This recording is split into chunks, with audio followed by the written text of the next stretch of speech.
Let's go through it as sort of like a top 10 list with a few extras. And you just spoiled number one. So we'll do a reverse order on that. I didn't have them in any particular order, really. It was just more like a few of them scattered around. Okay, so not a top 10, but a 10.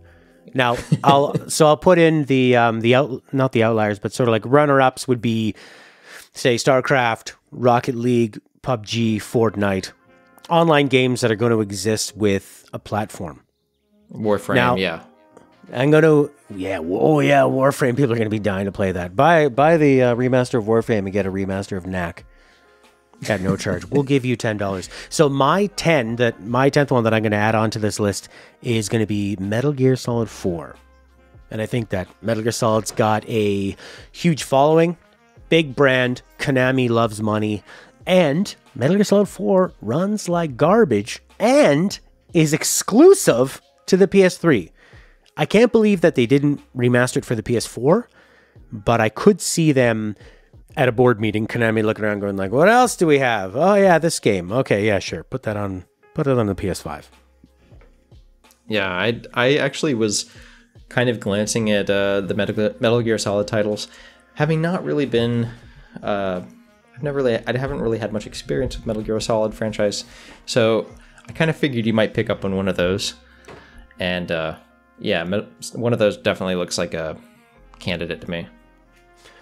I think it'd be good. The other remasters have been done really well. There's actually, for some reason, there was a Metal Gear Solid 1 remake on the GameCube called Twin Snakes, which I think was sort of a response of Kojima blaming the translator on the first game. He's got sort of there's a controversial history of his translators and him having falling outs. And then there was also a PC version of remastering Metal Gear Solid 1 called the Integral, which is a fantastic, very simple smoothing up of that game. But and then 2 and 3 are fantastic remasters where they fix the frame rate, bring it up to 60, and they're great. Do you want to go with number 2 on your list there? Oh, sure. I mean, I don't know. We didn't really talk very much about the first one, but Bloodborne Oh, itself, sure. Bloodborne, yeah. Yeah, I've seen that there's lots of rumors already regarding a remaster coming, but I don't know. I haven't seen anything really confirming that yet, but I would not be surprised since I don't know what else they could really add too much to that. Like, I mean, improved assets, better frame rate, maybe better draw distance or something. But that does seem like a decent candidate since that was one of those games that came out just a little, about a year into the life of the PS4. Yeah, it was very that was sort of like one of the first big impressive games you could get. I mean, it started off running at 30 frames per second on sort of the base PS4. I feel like when I had Bloodborne on my PS4 Pro and ran it in enhanced mode and boost mode, that it was I felt like it was running at 60 FPS, but I could be totally wrong about that. So, I mean, other than bringing you like total locked in 60, because for an action game, that's super important. And I guess you could bump it up to 4K, possibly, and maybe add some like online stuff, because the people that play these games, the long tail of them are the hardcore online people that want to have like maybe tournaments or more stuff you can do with your friends, and I don't know, maybe like a map creator or something. Yeah, I think they could also add like I don't know about map creator, but maybe I think just some kind of extra content pack would be good too.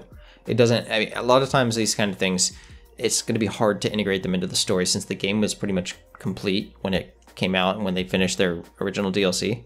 Yeah. They have to come up with something that's sort of tangential, but still gives you some kind of fun experience. Yeah, I mean, you could just have another little area to explore that has a self-contained story. Maybe I know that the Dark Souls story in Bloodborne is, for the people that have really looked into it and read all the item descriptions, I've heard a lot of praise about how it tells a very complete story that feels esoteric, but definitely feels very, it's not like a random piece of lore everywhere. So maybe people who are scholars of the story would say that's impossible. You couldn't have a standalone, but I think you could. I think you could just add in something else and tell another little self-contained arc. And sort of tangentially related to this too is the number 2 choice would have also been Dark Souls 3, which I believe was, a year after Bloodborne came out, something like that. It was shortly thereafter, and yeah, it's kind of, I think, similar enough in the line of Bloodborne that it's going to basically follow our same discussion over that, where it's just old enough that it would be nice to have it kind of ported to the new platform. They might be able to improve some texture quality, just simple things like that. Some stuff might even just be handled from, upscaling. I don't know. Well, and that was another game that was 30 frames per second, and you could bump that part up. It would be cool if you could buy a From Software All Stars package where you could get all those games and Bloodborne together, and even Sekiro. But I think just with the whole publisher wars, the reason that Bloodborne exists is because Sony wanted to have their own. So that is not going to happen, unfortunately. Yep. For me, I would have no desire to go back to Dark Souls 3. Those games for me are like, I love playing it from start to finish, and it's a struggle. And then when I'm done, that was nice. It's like trying to be a boxer and getting back into game shape or something, back into fighting shape. Yeah, the remasters of games like that are just going to be, I mean, I'm sure there's plenty of people who like to just continuously go back through them, but I think mostly new players are going to be the ones to benefit most. Yeah, I think that, like, when you look at Dark Souls 1, the first time I played it was a remaster of it. And I think definitely Demon Souls, for a lot of people that have just fallen in love with Dark Souls 1 moving forward, for them to be able to go back and see where it really all came from and fix the clunkiness that had plagued the original game. I think that's going to be a really killer remaster. So number 3 on your list you had was Doom. Yeah, Doom 2016. Mm-hmm. I don't know. I guess kind of had this feeling that that's one of those, like, it's been a little bit of time as well. I'm not sure how much they could probably come up with some new, like you were talking about mapping packs and stuff like that. Like, I think games like Doom are really accessible for that kind of stuff, like where you want to add some extra content that's not necessarily story based or has any kind of impact to the game as it stood before. Yeah. And and actually the way that we're discussing this right now, I feel that I've been coming at it from an angle of what would make me want to rebuy it right now, when really the whole point is that when you think of a StarCraft remaster, I don't need them to add anything else. It's just that, or Age of Empires, it's more of, I want to recreate that feeling of the first time I played it, but it just looks a little better. So I do find it kind of hard to imagine what is gaming going to look like, say, in 5 years, 10 years. What is 8K, 16K, or something that we can't even fathom right now? Or virtual reality. Maybe virtual reality will become a norm. Or 3D, like 3D projection of stuff where you don't even need a TV, and then to take all those old games and put them into that visual situation. Mm-hmm. Yeah, like I was just thinking back to,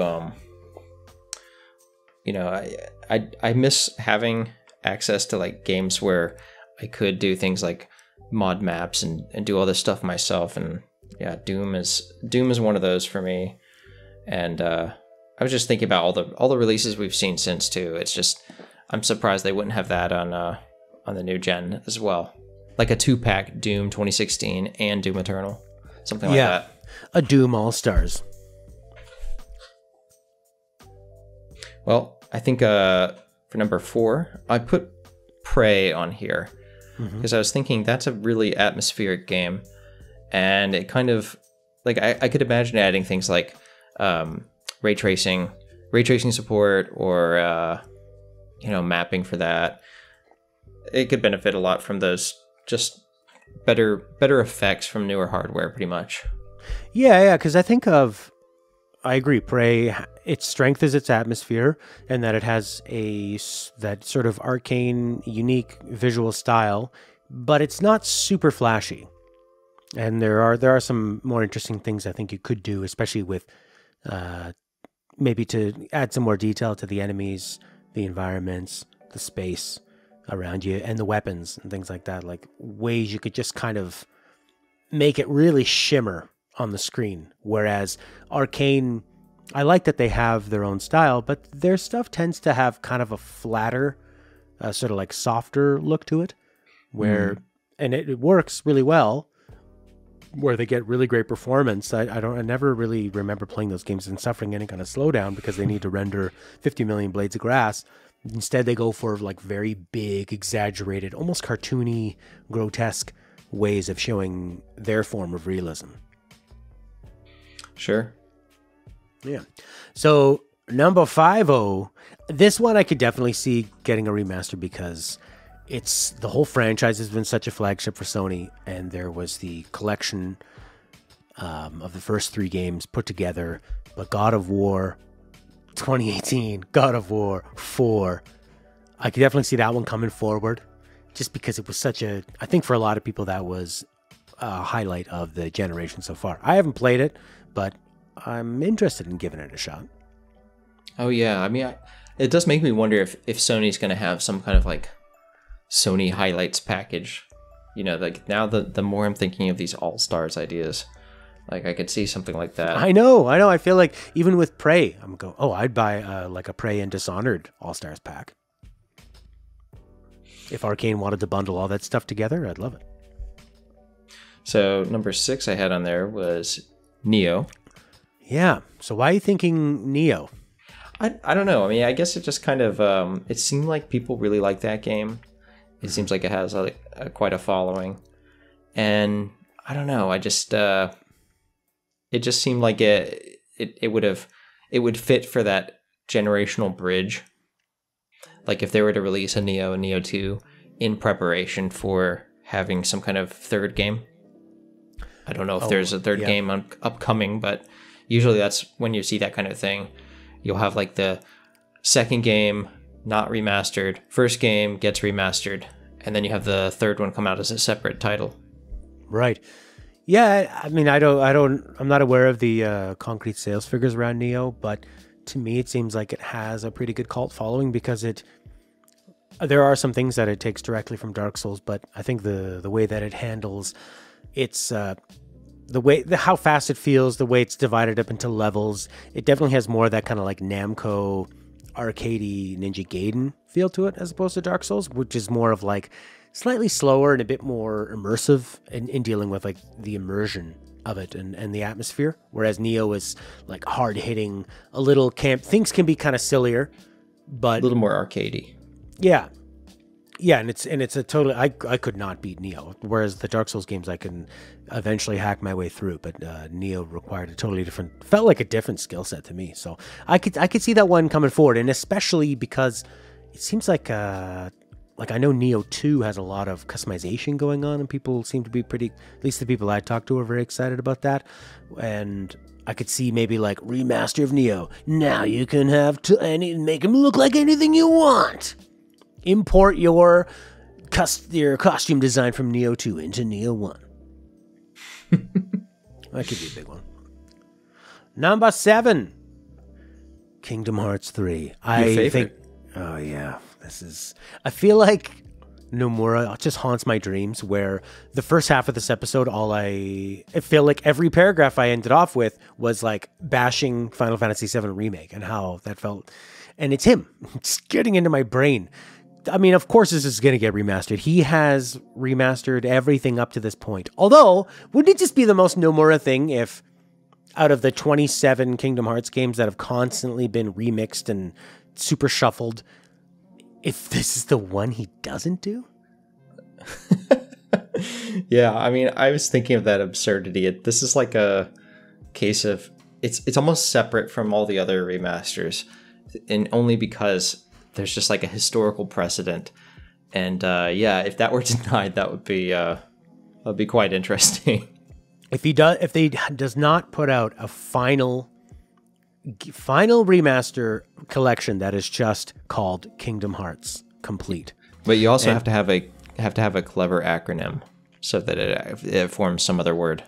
Yeah, I mean, he's not a pleb. He's not like he's operating at a completely different level. This is how I would do the Steelbook version. It would be, when you buy the collection, it would be like a Kingdom Hearts Sora costume, life size, and not a body pillow.